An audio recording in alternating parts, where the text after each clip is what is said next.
Po, good morning, good morning, good morning. Isang mainit na umaga sa ating lahat mga ka-e-bike, no? Okay, pa-shoutout nga muna pala tayo. Shoutout sa team Kaumay ni Stephanie's Vlog. Okay. Guys, wala tayo. Ito nga pala guys, meron akong repair dito, no? Nagre-rewirings tayo ng e-bike. Pero ang topic natin is naghahanap ka ba ng e-bike na komportable, mura, at pwedeng panghanap buhay? Pues ito na yun guys. Tara, samahan niyo ako. Let's go, tingnan natin. Starting natin guys, dito muna tayo sa likod, no? Okay, new, bagong labas na e-bike natin guys. Ito yung sinasabi natin, e-bike na komportable, pwede panghanap buhay, at pwede rin pang service. Okay guys, ito guys, e-trike namin ngayon, no? Pampasada guys, pwede malaki. Naka 18, size 18 na rin yung kanyang gulong. Ayun, 18. Tapos naka disc brake na rin yung harapan. Ginaganda niyan. Kung sakaling nalobat ka, meron ka ding pedal. Pwede mo na siyang pedalan in case hindi ka inabot ng battery. In case lang ha. Tapos ang likod mo guys is naka disc brake na rin. Parehas yan. Naka size 18 ng mga gulong niya hanggang sa side wheel. Okay guys, tapos yun, meron ka pang upuan dito sa may bandang likod. Driver to, dito ka. Tapos ito kanyang harapan. Ayan ang kanyang display. Hindi makita, liwanag eh. Ayan, ganda no guys. Tapos dual disc brake na rin to guys, kompleto. May flasher ka na rin, kusina. Tapos meron nga pala to guys, reverse. Hindi kagaya nung ibang e-trike na walang reverse. Okay guys, pataas to guys ha. Okay, hindi ako inaabot. Ang size ng bubong ng driver is hanggang 6 feet yata kung hindi ako nagkakamalit.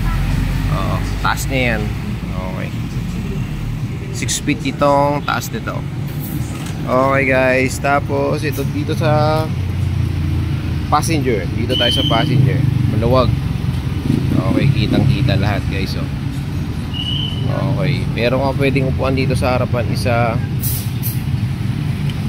Tapos sa likuran mo guys, meron ka na ring stoplight kompleto. May bakal pa rin dyan na for safety. Tapos itong upuan niya guys is naka good for 3 pag pang bata guys ha. Ganun siya kaluwag. Pag pang bata, good for 3. Pero pag dalawang mataba, kasya naman ang dalawang mataba dito guys.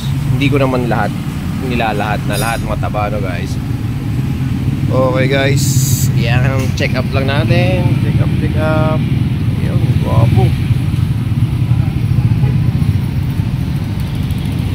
Ayan, paikot niya guys. Ito yung gilid niya.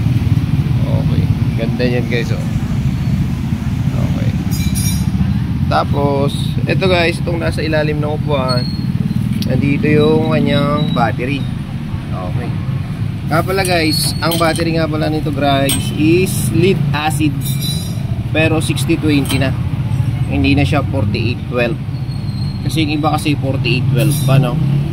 Tapos ang kanyang motor hub, pakaalan nito 1200 watts. Ang kanyang controller din is 1200 watts din. Ayan, check lang natin guys ha. Buksan lang natin para at least makita nyo rin.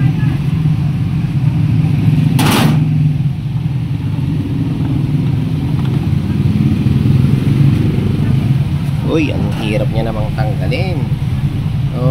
Ito guys yung tamang-tama guys sa mga naghahanap ng e-bike na pwedeng pang service, pwedeng pang pasada, tapos mas mura, budget friendly.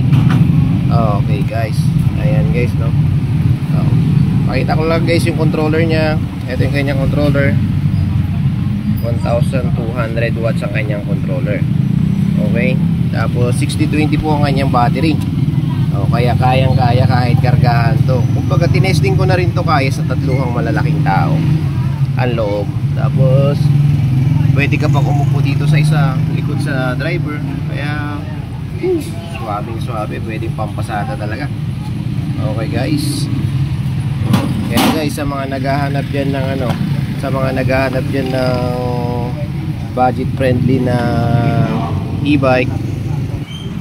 Tapos guys, ang ano niya pala to, naka-mags ano na rin yan, naka-alloy rim ka na rin pala. Ito yung side wheel niya, ganda, naka-disc brake ka na rin yan. Yun din, safety yung preno nito guys, kasi malakas yan, panigurado, no? Okay, side wheel yan. Kaya guys, sa mga naghahanap dyan ng budget friendly, eco-friendly, pangalan nito, pang pasada na pwedeng pagkakitaan, na pwedeng pang service lang din. Ito yung may sasuggest ko na pwede sa inyo. Ayan, yung laki guys. Ayan. Pag dito ka nakaupo, makikita mo ganyan ang harapan niya. Ayan. Okay guys.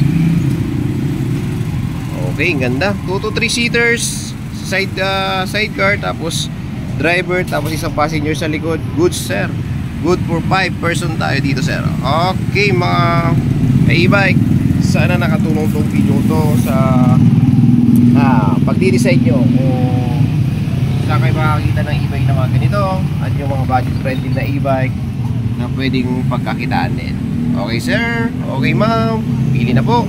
Ride safe, power, peace out.